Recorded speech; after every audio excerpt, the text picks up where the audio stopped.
नमस्कार, बहुत स्वागत है आपका। मैं हूं आपके साथ नेहा दुबे। बुलेटिन की शुरुआत इस वक्त की बड़ी खबर के साथ। इस वक्त की बड़ी खबर, हाथरस में काला जादू का मामला सामने आया है। दो के छात्र की बलि दे दी है। कक्षा 2 का छात्र बताया जा रहा है। बता दें आपको कि स्कूल को प्रसिद्धि दिलाने के लिए तंत्र मंत्र का इस्तेमाल किया गया और स्कूल को चमकाने के लिए ब्लैक मैजिक का सहारा लिया गया। दरिंदों ने दूसरी क्लास की मासूम का कत्ल कर दिया। हाथरस में एक स्कूल के हॉस्टल में रहकर पढ़ाई करने वाले दूसरी कक्षा के छात्र की हत्या कर दी गई है। बच्चे के परिजन जब स्कूल पहुंचे तो स्कूल संचालक छात्र का शव अपनी गाड़ी में लेकर भाग गया। इस खबर के खुलासे के बाद शहर उबल गया था और इस केस में खुलासा करते हुए जिला पुलिस ने 5 आरोपियों को गिरफ्तार किया है। जानकारी के मुताबिक स्कूल की तरक्की के लिए कक्षा 2 में पढ़ने वाले बच्चे की बलि देने का प्लान था और प्लान फेल होने पर बच्चे की गला दबाकर हत्या कर दी गई। वारदात सहपऊ थाना क्षेत्र के गांव रसगवा में हुई है। तो बता दें आपको कि कक्षा 2 का छात्र बताया जा रहा है जिसकी बलि देने की बात यहां पर निकल के सामने आई थी, लेकिन जब प्लान फेल हो गया और उसके बाद इस बच्चे की गले दबाकर हत्या कर दी गई। बलि स्कूल को प्रसिद्ध करने और प्रसिद्धि दिलाने के लिए तंत्र मंत्र का इस्तेमाल करने की बात कही जा रही है। स्कूल को चमकाने के लिए ब्लैक मैजिक का सहारा लिया जा रहा था। दरिंदों ने दूसरी क्लास की मासूम का कत्ल कर दिया। हाथरस में एक स्कूल के हॉस्टल में रहकर पढ़ाई करने वाले दूसरी कक्षा के छात्र की हत्या कर दी गई थी। बच्चे के परिजन जब स्कूल पहुंचे तो स्कूल संचालक छात्र का शव अपनी गाड़ी में लेकर भाग गया। तो हाथरस का ये पूरा मामला है। बता दें आपको कि दरिंदों ने दूसरी क्लास की मासूम की हत्या कर दी। हाथरस में काला जादू का मामला सामने आया है और स्कूल को प्रसिद्धि दिलाने के लिए कक्षा 2 के छात्र की बलि देने की कोशिश की जा रही थी और ये पूरी योजना पहले से तैयार थी, लेकिन ऐसे में जब ये कामयाब नहीं हो पाई तो बच्चे की गला रेतकर हत्या कर दी गई। पीयूष ज्यादा जानकारी के साथ हमारे संवाददाता सीधे हमारे साथ जुड़ गए हैं। पीयूष, जानना चाहेंगे इस पूरे मामले पर पुलिस का क्या कुछ कहना है और ये किस तरह की योजना बनाई गई थी, क्या इसके पीछे का मकसद फिलहाल बताया जा रहा है? देखिए नेहा, मैं आपको बताना चाह रहा हूँ कि ये हाथरस के सहपऊ थाना क्षेत्र का मामला है और सबसे बड़ी बात, एक इतना दिलचस्प और इतना हैरत अंग्रेज वाला ये मामला सामने आया है। यहाँ पर एक हॉस्टल है, वहां पे इसका नाम है डीएल हॉस्टल के नाम से। डीएल हॉस्टल में जो एक बच्चा था जो कि दूसरी क्लास का एक छात्र है जो वहां रहकर पढ़ाई करता था। वहीं इसका जो संचालक पे जो आरोप लगे हैं कि वो जो है अपने हॉस्टल की तरक्की के लिए किसी बाबा के द्वारा बच्चे की बलि चढ़ाने के लिए ये बच्चे की हत्या उसने गला दबाकर की गई और उसकी हत्या करने के बाद उसके शव को अपनी गाड़ी में लेकर जा रहा था, तभी पुलिस के द्वारा उसकी गिरफ्तारी की गई। जी नेहा जी, पुलिस का क्या कुछ कहना है अभी इस पूरे मामले पर? कितने आरोपियों को गिरफ्तार किया है और ये पूरे मामले की जांच कहां तक पहुंच पाई है? देखिए, मैं आपको बताना चाह रहा हूँ नेहा कि ये मामला जो है जब इसके परिवार वालों को इसकी बात की जानकारी हुई तो उन्होंने परिवार वालों ने हाथरस के पुलिस अधीक्षक से भी जाकर पुलिस कार्यालय पर अपने गिरफ्तारी की मांग की गई और गिरफ्तारी के साथ साथ इस हॉस्टल को सीज करने की मांग की गई। इसी के साथ साथ हाथरस पुलिस ने इस मामले में 5 लोगों को गिरफ्तार कर लिया है और गिरफ्तार करने के बाद हॉस्टल को सीज करने की भी हाथरस पुलिस प्रशासन के द्वारा कार्रवाई की जा रही है। जी, बहुत शुक्रिया आपका पीयूष, तमाम जानकारी हम तक पहुंचाने के लिए।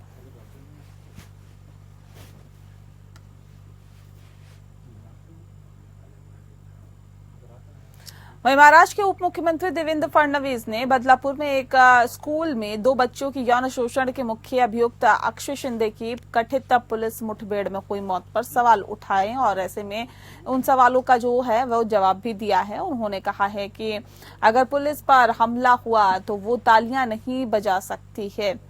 कार्यक्रम में फडणवीस से पूछा गया कि अदालत में बदलापुर एनकाउंटर के मामले में चल रही सुनवाई में जज काफी नाराज दिखाई दिए, आप एनकाउंटर का समर्थन कैसे कर सकते हैं? सवाल के जवाब में फडणवीस ने कहा कि एनकाउंटर में हम लोगों का विश्वास ही नहीं है।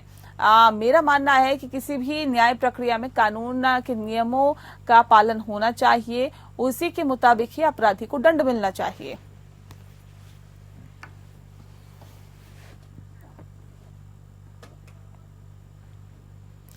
वहीं प्रधानमंत्री नरेंद्र मोदी के आगामी 2 अक्टूबर को हजारीबाग आगमन को लेकर भाजपा के संगठन महामंत्री कर्मवीर सिंह, राज्यसभा सांसद सह प्रदेश महामंत्री प्रदीप वर्मा, हजारीबाग सांसद मनीष जायसवाल, हजारीबाग के भाजपा जिलाध्यक्ष विवेकानंद सिंह समेत कई भाजपा नेता ने कार्यक्रम स्थल गांधी मैदान का निरीक्षण कर जायजा लिया। इससे पहले सभी नेताओं ने झारखंड पुलिस अकेडमी के हेलीपैड और विनोबा भावे विश्वविद्यालय के ग्राउंड का भी अवलोकन किया।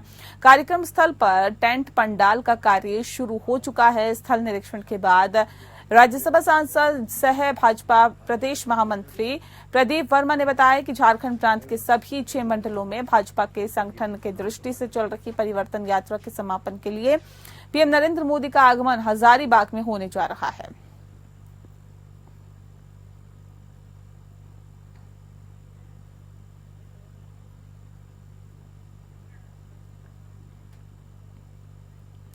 राजस्थान के मुख्यमंत्री भजनलाल शर्मा ने कहा है कि राहुल गांधी दुनिया में देश को शर्मसार करने का कोई मौका नहीं छोड़ते हैं तो और वे उन लोगों के साथ खड़े होते हैं जो देश विरोधी गतिविधियों में लिप्त हैं। राहुल गांधी ये बताएं कि उनका देश विरोधियों से क्या रिश्ता है और ऐसे में कांग्रेस का असली चरित्र यही है, इनका राष्ट्र हित से कोई सरोकार नहीं है। सीएम भजनलाल शर्मा हरियाणा विधानसभा चुनाव प्रचार के तहत गुरुवार को समालखा विधानसभा प्रत्याशी मनमोहन भडाना के समर्थन में समालखा में जनसभा को संबोधित कर रहे थे। उन्होंने कहा कि हरियाणा की जमीन वह तपोभूमि है जिसने सनातन धर्म और संस्कृति को लगातार मजबूत करने का काम किया है। पड़ोसी राज्य होने के कारण राजस्थान और हरियाणा में बहुत गहरा रिश्ता है। उन्होंने कहा कि राजस्थान सरकार 100 करोड़ रुपए की लागत से खाटू श्याम में कॉरिडोर विकसित करेगी जिससे कि दर्शनार्थियों के लिए सुविधाएं विकसित होगी।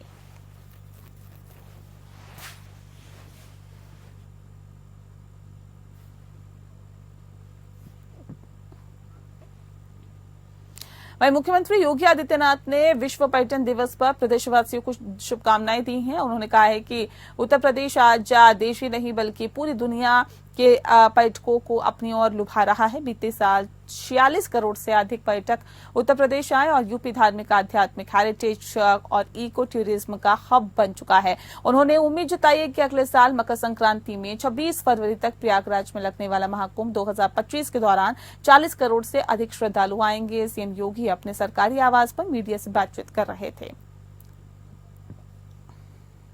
मुझे प्रसन्नता है कि भारत की आध्यात्मिक और धार्मिक परंपरा से जुड़े हुए हृदय स्थल उत्तर प्रदेश आज पूरा देश ही नहीं बल्कि दुनिया को अपनी ओर पर्यटन की दृष्टि से लुभाने में सफल हुआ है। आदरणीय प्रधानमंत्री श्री नरेंद्र मोदी जी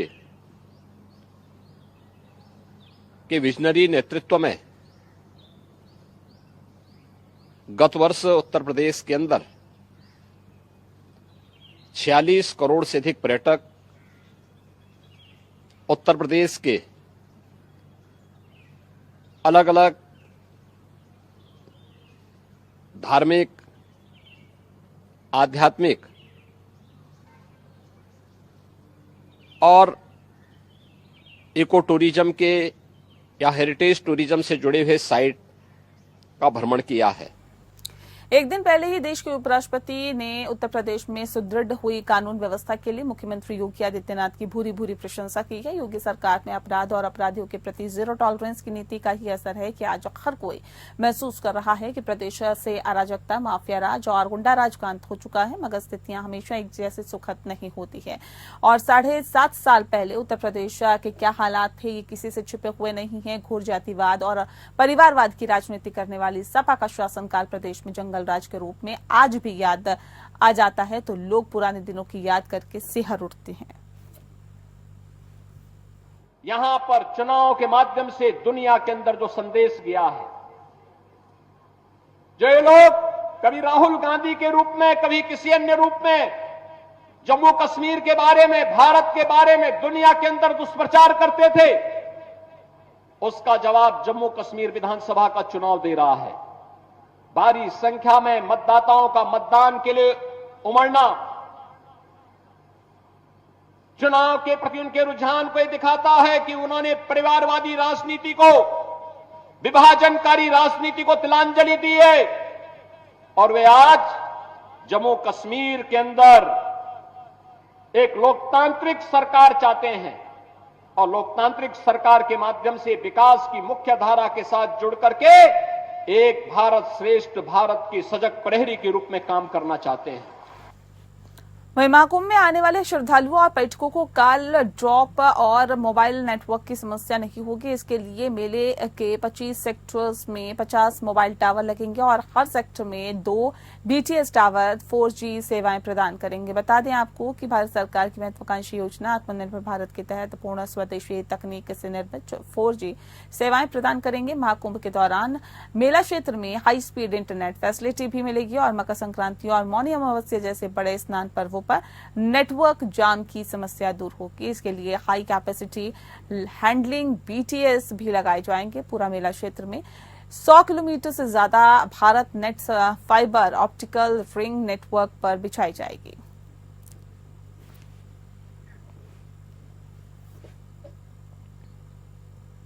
उत्तर प्रदेश के महोबा जिले में गरीबों को निःशुल्क आवास उपलब्ध कराने वाली मुख्यमंत्री आसरा आवास योजना के तहत बनाए गए 468 आवास बनने के वर्षों को बीतने के बाद भी पात्र लाभार्थियों की राह ताकते नजर आ रही हैं।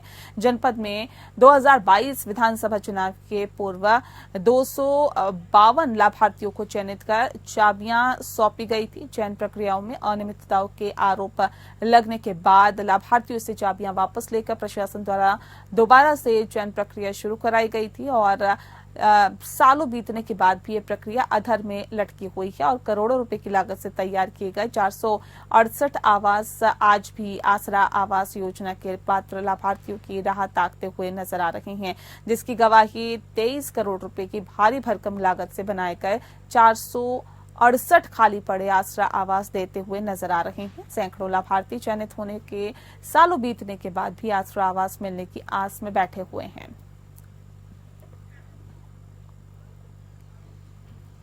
ग्रेटर नोएडा में एक दिल दहला देने वाला मामला सामने आया, जहां मोटरसाइकिल से घर जा रही महिला पर हमला कर दिया गया। महिला की गर्दन पर ब्लेड से हमला किया गया। हमले में महिला की दर्दनाक मौत हो गई। महिला के देवर पर हत्या का आरोप लगा। बताया भी जा रहा है कि दहेज को लेकर यह हत्या की गई है। वहीं मौके पर पहुंची पुलिस जांच में जुटी हुई है। बिसरख थाना रोजा जलालपुर गांव का ये पूरा मामला है। बरेली के आंवला में तहसील परिसर गुरुवार लड़ाई का मैदान बन गया। कोर्ट में जमीनी विवाद की तारीख पर आए 2 गुट आमने सामने आ गए। SDM कोर्ट के बाहर तहसील परिसर में जमकर मारपीट हुई और घटना का वीडियो सोशल मीडिया पर वायरल हो रहा है। इस दौरान दोनों पक्षों के वकील ने भी एक दूसरे पर जमकर लाठी डंडे चलाए। कुर्सियां भी एक दूसरे पर मारी गई। इतना ही नहीं, कोर्ट रूम में रखी बेंच भी उठा ली। मारपीट के घटना से कोर्ट में अफरा तफरी मच गई। एक पक्ष के लोगों को अपनी जान बचाने के लिए SDM कोर्ट के अंदर भागना पड़ा। घटना में दोनों पक्षों की पैरवी करने वाले 4 अधिवक्ताओं सहित 8 लोगों को घायल देखा गया है। बताया भी जा रहा है कि घटना के समय शोर सुनकर अपने SDM भी अपने कार्यालय से बाहर निकल आए, लेकिन अधिवक्ता एक दूसरे पर लाठियां व डंडे बरसाते रहे।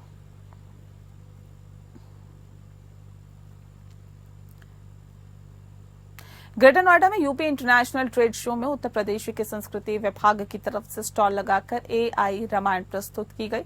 इस दौरान AI के माध्यम से पूरी रामायण को दिखाया गया। श्री राम की जीवन चरित्र को दिखाया गया, किस तरह से राम अपने भाइयों के साथ में शिक्षा ग्रहण करते हैं। उसके बाद सीता स्वयंवर, वनवास और सीता हरण, लंका दहन और रावण का वध, यानी कि पूरी रामायण को AI के माध्यम से ही यहाँ पर प्रस्तुत किया गया है। बता दें आपको कि माहौल राममय पूरी तरह से यहाँ का दिखाई दिया और लोग यहाँ पर आकर सेल्फी लेते हुए भी दिखाई दिए। संपूर्ण रामायण का साक्षात भी कर रहे हैं।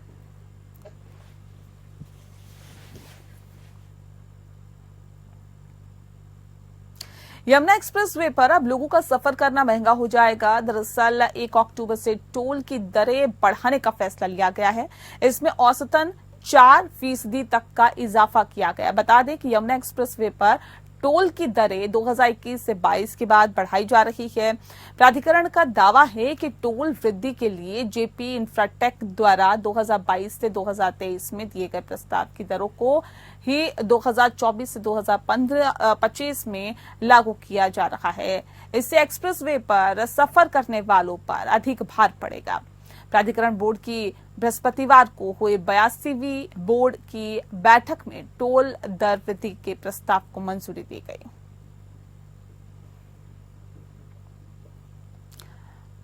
हमीरपुर जिले के मौदहा कोतवाली क्षेत्र के मराठीपुर मोहल्ले में एक वीडियो सोशल मीडिया पर जमकर वायरल हो रहा है। वायरल वीडियो में मोटरसाइकिल सवार 5 युवक रास्ते से जा रहे एक युवक को मोटरसाइकिल से रोककर जमकर मारपीट करते हैं। दबंग युवकों द्वारा की गई मारपीट के दौरान ही स्थानीय लोगों की भीड़ लग गई। मारपीट की घटना एक घर पर लगे सीसीटीवी में कैद हो गई। बता दें आपको कि दबंग युवकों द्वारा की गई मारपीट की घटना का वीडियो सोशल मीडिया पर तेजी से वायरल हो रहा है।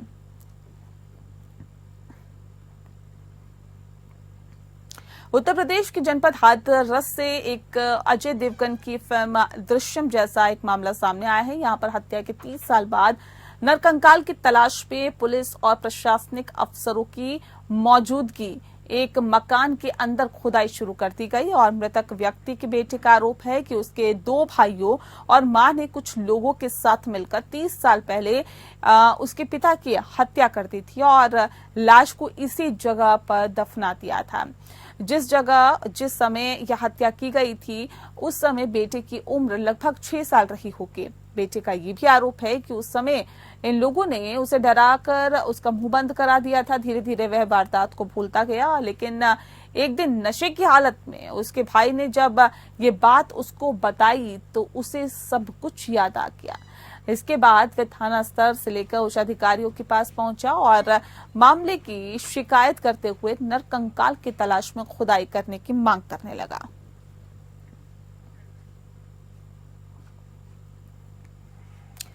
इजराइल हिजबुल्लाह संघर्ष में बढ़ते तनाव के बीच इजराइल के प्रधानमंत्री बेंजामिन नेतन्याहू ने दृढ़ता से कहा है कि लेबनान में हिजबुल्लाह को निशाना बनाकर किए जाने वाले हवाई हमले तक जारी रहेंगे और ये तब तक जारी रहेंगे जब तक कि इजराइल के लक्ष्य पूरी तरह से पूरे नहीं हो जाते। अंतर्राष्ट्रीय दबावों के बावजूद इजराइल अपने रुख पर अडिग है। उसने अमेरिका द्वारा 21 दिवसीय युद्ध विराम के प्रस्ताव को भी खारिज कर दिया है। इजराइल के पीएम ने साफ किया है कि सैन्य अभियान अनिश्चितकालीन तक चलता रहेगा और ऐसे में इजराइल और लेबनान के बीच चल रहे संघर्ष में भयंकर मानवीय संकट खड़ा हो गया है। लेबनान के विदेश मंत्री अब्दुल्ला अबू हबीब ने बताया है कि इजरायली बमबारी के कारण 5 लाख लोग आंतरिक रूप से विस्थापित हो गए।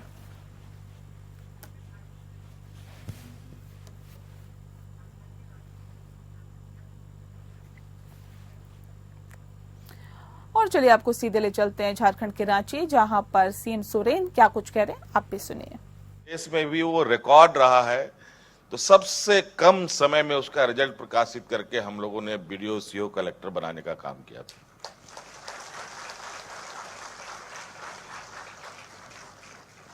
कई बार हम लोगों ने नियुक्ति पत्र बांटे और बांटने के बाद फिर एक नई समस्याएं खड़ी होने लगती हैं कि अब इनको पदस्थापन करना है, इनको यहां